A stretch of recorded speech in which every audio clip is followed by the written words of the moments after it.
নমস্কার বন্ধুরা, পিঙ্কি রান্নাঘর অ্যান্ড ব্লগে আপনাদের সকলকে স্বাগত জানিয়ে আজকে ভিডিও শুরু করছি। এই যে পটল নিয়েছি, আজকে পটলের কোপ্তাকারি বানাবো। তো প্লিজ বন্ধুরা প্রথম থেকে শেষ পর্যন্ত পুরো ভিডিওটা দেখবেন, খুবই ভালো লাগবে। প্রথমে আমি এই পটলের ওপরে খোসাটা চেঁচে নেব।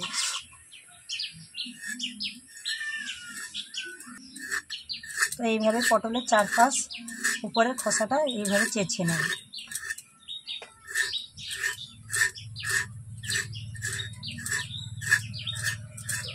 যে পটলের খোসাটা চেঁচে নিয়েছি, এবার দুদিক মুখ কেটে নেব।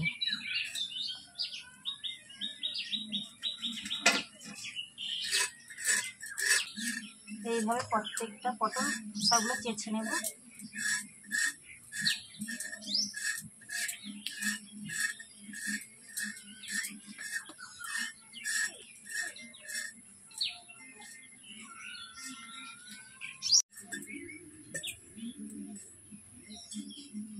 সব পটলের খোসাগুলো চেঁচে নিয়েছি।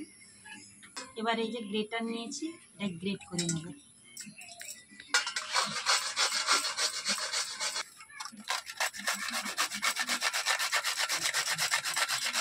তো এইভাবে ঘষে ঘষে গ্রেট করে নেব প্রত্যেকটা পটল।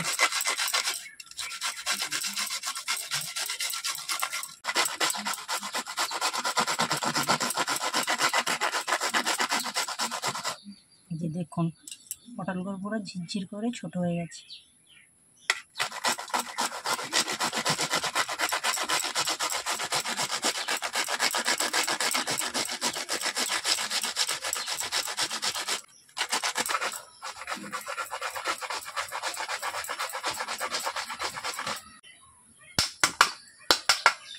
এই সব পটলগুলো গ্রেট করে নিয়েছি। এর মধ্যে সেদ্ধ আলু দেবো। এই যে আগে থেকে সেদ্ধ করে রাখা আলু আর খোসাটা ছাড়িয়ে নেব।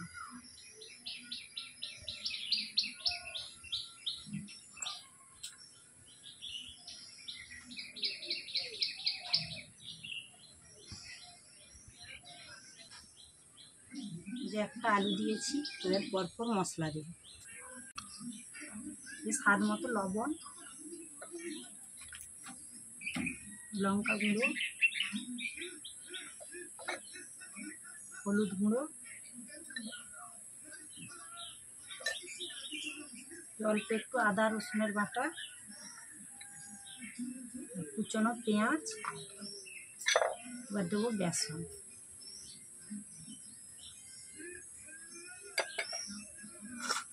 পটলের সাথে সব কিছু একসঙ্গে ভালোভাবে মাখিয়ে নেব।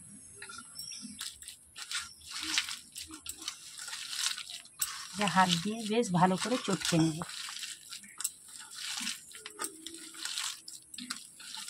জলটা ছিল তো সেটা দিয়ে মাখানো হয়েছে, আলাদা করে আর জল দেওয়া হয়নি।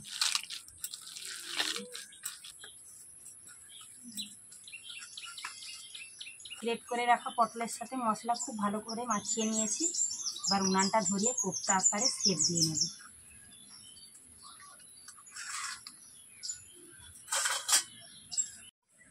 উনান ধরিয়ে কড়া খুব ভালো করে গরম করে নিয়েছি। এবার কড়াতে দেব সরষের তেল।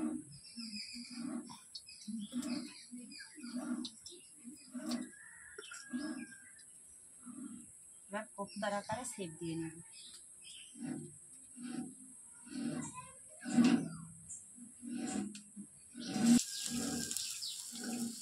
ছোট ছোট কোপ্তা আকারে শেপ দিয়ে বেশ লাল করে ভেজে নেব।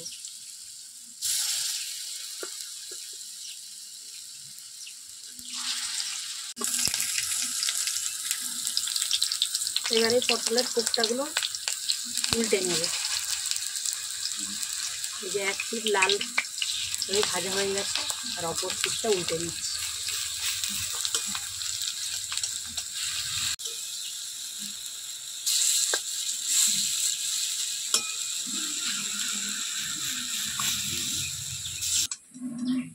পটলের কোপ্তাগুলো বেশ লাল করে ভেজে নিয়েছি, এবার তুলে নিচ্ছি।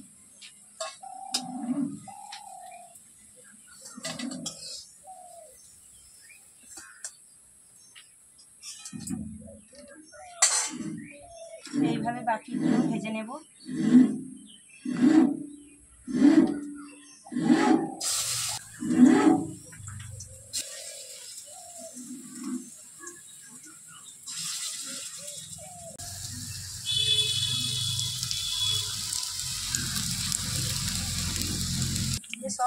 পটলের কোপ্তা কারিগুলো বানানো হয়ে গেল,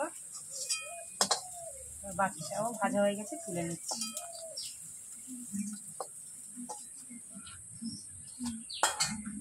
কড়াতে দেবো তেল। কোপ্তা কারি রান্নার জন্য তেলের উপর ফোড়ন দেব কালো জিরে আর শুকনো লঙ্কা, আর দেবো একটা তেজপাতা।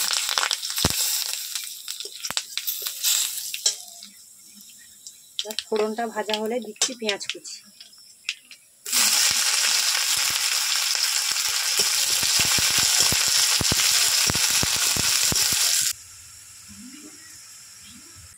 পেঁয়াজটা হালকা লাল করে ভেজে নিয়েছি। এবার পরপর মশলাগুলো দেব, যে আদা আর রসুন একসঙ্গে বাটা,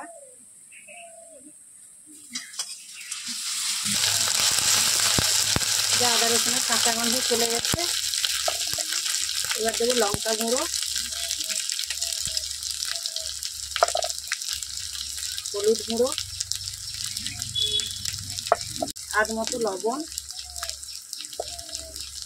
জিরে আর ধনে একসঙ্গে বাটা।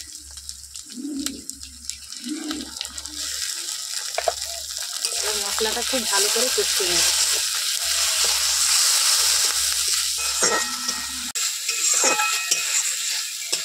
মশলাটা খুব ভালোভাবে কষিয়ে নিয়েছি। এই যে মশলার গা থেকে তেল ছেড়ে গেছে।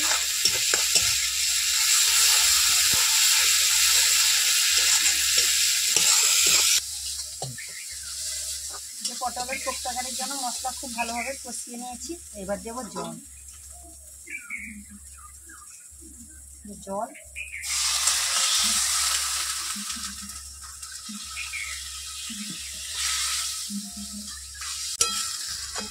ঝোলটা ফুটে গেলে ভেজে রাখা কোপ্তাগুলো দেবো।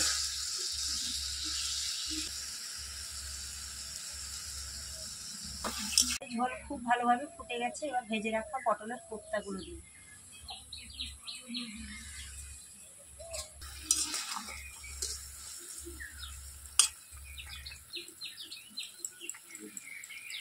আর কিছুক্ষণ ফুটিয়ে নিলে এই যে আমার পটলের কোপ্তা কারি হয়ে যাবে।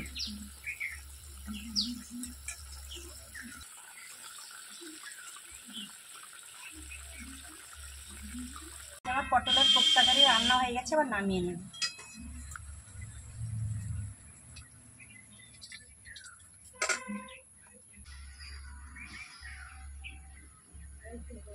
আজকে যে পটলের কোপ্তা কারি রেসিপি আপনাদের রান্না করে দেখালাম, তো এটা ভাত, রুটি, লুচি, পরোটা সবার সাথেই ভালো লাগবে খেতে।